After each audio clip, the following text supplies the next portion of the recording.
কত দিয়ে কিনছেন আপনি গাভী? আমি কিনছি হলো 2 লাখের একটু নিচে। 1,97,000। হ্যাঁ, 1,97,000। তাতে দুধ বলছি কত? দুধ বলছেন আপনি, বলছেন 10 কেজি, আমি বলছি যে 10 কেজি যাই হোক, 8 কেজির নিচে আসলে গাভী ফেরত আসবে। গাভী ফেরত আসবে। আপনি চালানের উল্টা পিঠে ব্যাক সাইডে লিখে দিছি। আমিও যদি গরু কিনি, আমি কোনোদিন হাটে থেকে কিনবো না, ইনশাল্লাহ এখানে চলে আসবো। এই যে বললেন হাটে থেকে কিনবেন, কারণ কি হাটে আর এখানে তফাৎটা কি? না, হাটে আর এখানে তফাৎটা হলো, হাটে গরুর দুধ ঠেকাই না থাকে, আর এখানে এসে দেখলাম স্বচক্ষে দেখে পানায় নিয়ে গেলাম, এন তো আর দুধ ঠেকাই না নাই, তাহলে স্বচক্ষে দেখে পানায় নিয়ে গেলাম, বাদ বাকি হলো আমার ভাগ্য। সুপ্রিয় দর্শক, আসসালামু আলাইকুম। 8ই মে রোজ শুক্রবার, জুমা মুবারক। দর্শক আজকে গাভী বিক্রি করছি সিরাজগঞ্জ থেকে। তারা কিভাবে আসলো, কিভাবে দেখলো, দেখে শুনে গাভী কিনলো কিভাবে, বিস্তারিত জানতে পুরো ভিডিওর সঙ্গেই থাকবেন। আসসালামু আলাইকুম। ওয়ালাইকুম আসসালাম। ভালো আছেন? আলহামদুলিল্লাহ। কোথায় থেকে আসছেন? আমি সিরাজগঞ্জ পদ্মার মোড় পোড়াবাড়ি থেকে আসছি। পদ্মার মোড় পোড়াবাড়ি থেকে। এই যে আসলেন, আইসা দেখে শুনে গাভী কিনলে একটা মনের আনন্দই আলাদা কিন্তু। হ্যাঁ, এটার একটা আনন্দই আলাদা। সারা গ্রাম সমস্ত ঘুরে দেখলাম যে আপনার এই গরুটা পছন্দ হলো, এই জন্য নিচ্ছি। গাভীটা সুস্থ সবল?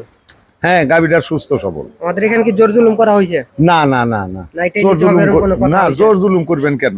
আমার পছন্দ হয়েছে তাই আমি নিলাম। লেনদেন বিকাশের মাধ্যমে? হ্যাঁ, লেনদেন বিকাশের মাধ্যমে হয়ে গেছে। এখন একটা শর্ত আছে যে দুধটা 8 কেজির নিচে হইলে গাড়িটা ফেরত দিতে বাধ্য থাকি। আমি চালানের পিছনে হ্যাঁ, চালানের পিছনেও লিখে দিচ্ছেন, এখানে আর কোনো চালানের পিছনে তো লিখে দিছি। হ্যাঁ, এই যে চালান। হ্যাঁ, তাতে গরু বাছুর দিয়ে সুস্থ সবল? হ্যাঁ, সুস্থ সবল। এমনি আপনাদের আয়োজন আইছেন, আমাদের এখানে ব্যবহারটা কিরকম পাইছেন? না, ব্যবহার সবারই ব্যবহার ভালোবাসি পাইছেন? হ্যাঁ, যে কয়টা ফার্মে গেছি সবটিরই ব্যবহার ভালো। এখানে আইসা দেখে শুনে গরু কিনতে পারবে সবাই?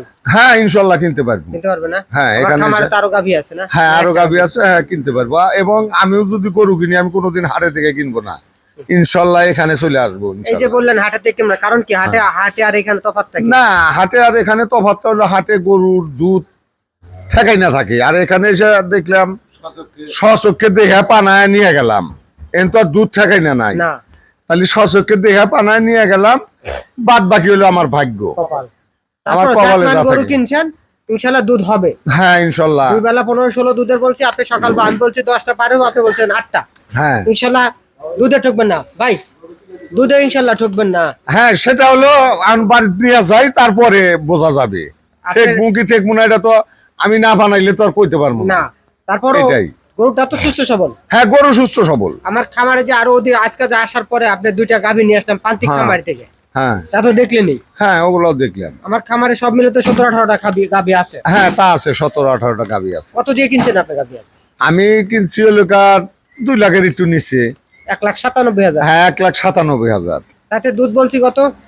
দুধ বলছেন আপনি, বলছেন 10 কেজি, আমি বলছি যে 10 কেজি যাই হোক, 8 কেজির নিচে আসলে গাভী ফেরত আসবে।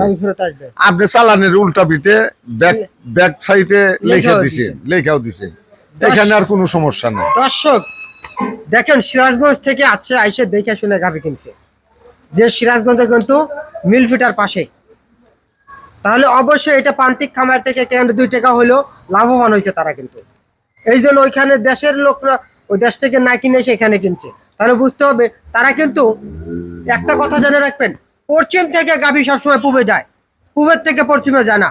তাই পশ্চিম থেকে গাভী সবসময় কিন্তু পূবে যায়, ঢাকা যাক, চিটাগাং যাক, কুমিল্লা যাক, যে যত বড় ব্যাপারী মাপেরই থাকেন না কেন, তারা কিন্তু এই পশ্চিম থেকে পাবনা জেলা, উত্তরবঙ্গ থেকে গাভী গরু ক্রয় করে থাকে। তাই আপনারা সরাসরি কিন্তু পাবনা জেলাতে আইসা দেখে শুনে এরকম গাভী কিনলে কিন্তু কখনো ঠকবেন না। আর রবি ডেয়ারি ফার্ম হচ্ছে একটা প্রান্তিক খামার থেকে গাভী ক্রয় করে বিক্রয় করে সীমিত লাভে গাভী বিক্রি করে থাকে দর্শক। তাই দর্শক, যে যেখান থেকে ভিডিও দেখবেন লাইক, কমেন্ট এবং শেয়ার করবেন, এবং রবি ডেয়ারি ফার্মে আইসা দেখে শুনে গাভী কিনবেন, কখনো ঠকবেন না। এই বলে আজকের প্রতিবেদন শেষ করছি। আসসালামু আলাইকুম।